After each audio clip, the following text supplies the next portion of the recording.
Hi everyone, welcome. Today we're going to go through how to do upside down flying or inverted flying. But I want to go through the controls with you because when you fly upside down, a lot of your controls will change.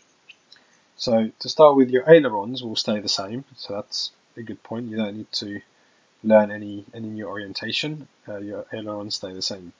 However, your elevators switch round. Because the plane is upside down, when you push up, they will actually act as down elevator, and when you push down, they will act as up elevator. So when you're flying, if you're doing an aileron turn, when you're flying upside down and you want to do an aileron turn, if you want to turn plane to the left, you'll still push left on the aileron, but instead of putting up on the aileron, on the elevator, you'll need to put down on the elevator. So your elevator switches round. Now when you roll the plane upside down, the plane will naturally want to dive towards the ground. 90% of the planes that you fly will do that. So what you'd want to do is you'd want to hold a little bit of down elevator to keep that nose from diving and to keep the plane level. So when you're just doing normal straight flying, you always want to have a little bit of down elevator on. Now each plane is going to vary differently. Some planes will not need any elevator input at all. Some will need a fair bit, but it's always down elevator. What you don't want to be doing is pushing up elevator because that will point the plane towards the ground and you're likely to crash. Now the other thing I want to go through is your rudder.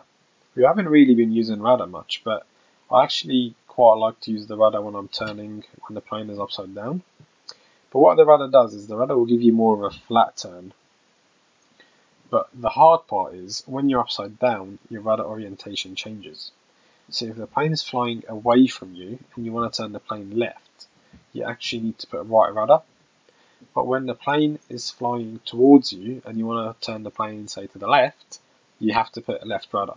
So it's kind of opposite to what your ailerons are doing. So let's take off and see what we need to do. So I'm just going to take off. When you're practicing inverted flying for the first time, go nice and high, give yourself space. I'm then going to roll the plane and I'm going to push down on the elevator. You can see how much elevator I'm holding. It's quite a fair bit. Now, if I'm going to do an aileron turn, I'm having to push down on the elevator instead of up, like I said. And the plane is just flying very nicely upside down. Now, most planes will fly upside down really well. There's really no problems. Most planes will sit there quite nicely. But what you got to remember is you always have to hold that down elevator to keep the plane flying level. But the turns are exactly the same as you would, but you just have to push down elevator instead of up elevator. If I center the stick, then what happens? The plane just dives towards the ground. So you always have to apply a little bit of down elevator for the plane to fly nice and level. But turning is exactly the same, just push your ailerons. The ailerons stay the same, so in terms of orientation, you're not going to find it any different. But you just have to always push down when you're turning instead of up. So if I want to do a turn, aileron, and down elevator, and the plane is turning really nicely. So I'm a bit up. So it's not really hard to get used to, but the other thing I want to go through is your rudder. So if I want to turn the plane left, I'm actually pushing right on the rudder, as you can see in my stick movements, and the plane just turned to the left. Now if the plane's coming towards you and I want to go right, I'm pushing right on the stick. So it's a bit different, it's opposite to what you're doing, and it can take a little bit of time to get used to. So if I want to turn the plane right, watch my sticks, I'm pushing left on the rudder and the plane is turning right. Now that the plane is actually coming towards me, if I want to turn right, I'm pushing right on the rudder stick. So the rudder is opposite to your ailerons. Now, you can still turn the plane using the ailerons, there's absolutely nothing wrong with it.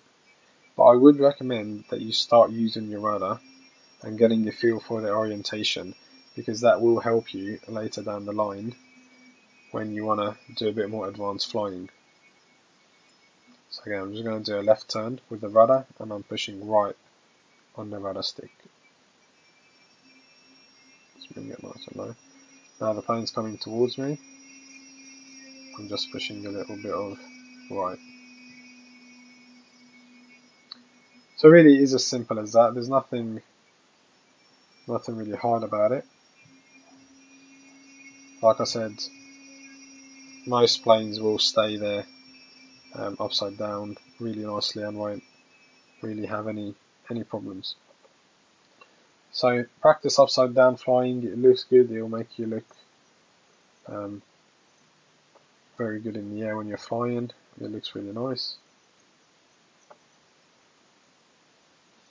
And make sure you do have a lot of height when you're flying upside down to start with, just in case you get into any problems you can roll the plane or exit out of it without any problems. So hope you enjoyed the lesson. If you did, like it, subscribe, and see you again.